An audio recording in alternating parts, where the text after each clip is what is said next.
Hey, Gary. Look, we just heard Jasper can't go in. We're thinking you're up. I'm out? What is up? Congrats, Gary. You just got promoted to contract killer. When I read that Texas Monthly piece about Gary Johnson, and I think a lot of other people, when they tried to make the story, tried to contain it to just that world of Gary Johnson in terms of his function within the police department. He was a fake hitman for the police department for decades. So there's endless amounts of stories to pull from. How long you been doing this? That's none of your fucking business. Yeah, it was during the pandemic, I got a call from my buddy Glenn Powell. He says, have you heard, this article, Hitman? I was like, I read that like 19 years ago or whenever. It's the same thing over and over, a solicitation, a setup, an arrest. There was this one sentence when I read the Hitman article. It talked about this relationship that he had with this woman. She was actually in danger. She had an ex-husband who was trying to kill her. So she was trying to hire a hitman to kill her ex-husband before he could kill her. You enjoying your pie? All pie is good pie. I told Rick, I said, I think that's the thread we need to pull. I assume that's what we're here to talk about? And Glenn was kind of bold. He was like, no, I think he just kind of gave me permission to start thinking like, okay, let's fictionalize some stuff here. We're not making a documentary about this guy. This whole thing's got to be based on trust. Yeah, man. No shit. The chivalry was real, the identity was fake. And we thought, what a fun thing to explore. And so that's really where it started. That's where we started taking our creative license. And so once we really got to talking, we started having fun with it.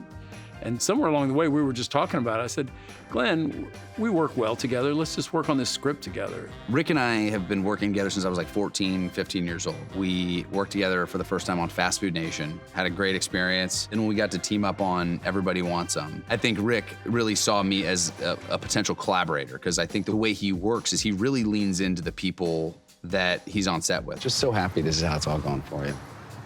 Thank you.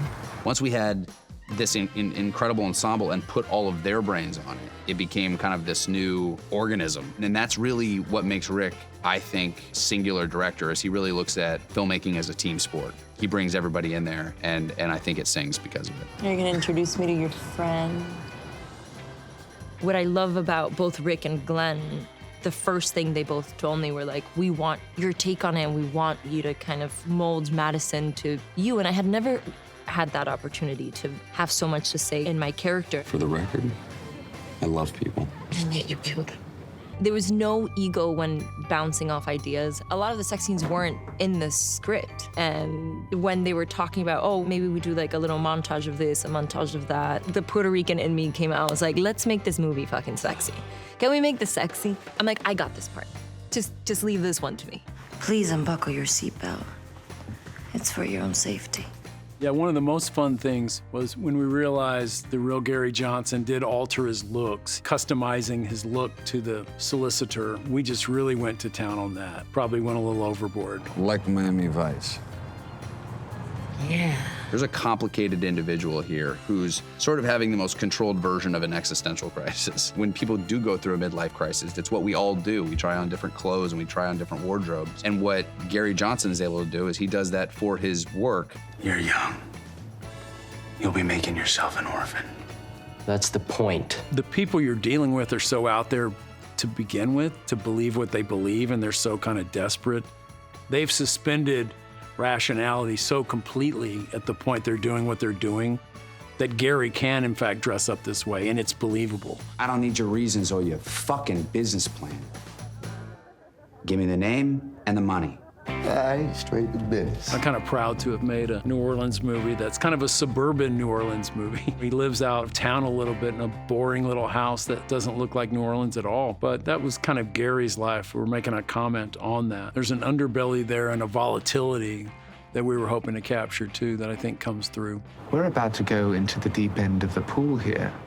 Rick and I really just locked arms at every step of the way and talked out every beat of this. And it's so cool to watch it now and watch how small moments that we talked about on set or sat at a laptop and we're like, I think this is how it worked. Then you see, you're like, oh my God, thank God we made that decision together, you know, because it could have gone off the rails. I think this is a really delicate movie. So it was a series of fortunate events that I think led us to a movie that I'm really proud of. I'm personally excited to hear what people think about it.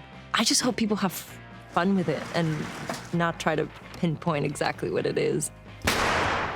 Only a director like Rick can pull off something that is this delicate, and I think he nailed it. And I think only because he's had this many decades of playing in every sandbox and every genre could he pull something like this off. Because it is an identity crisis for another director. This would be crazy for anybody else to tackle. Okay, Daniel Day. Sounds good. Yeah. Who was that guy in there? I don't know.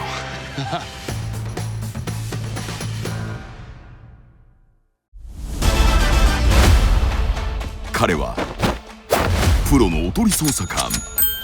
I'm a fake hitman. Madison. その依頼人との出会いが人生を狂わせる。 He let go. You think you're Gary? Or the hitman? 彼の見つけた自分の本当に生きるべき姿とは。 We'll see. Hitman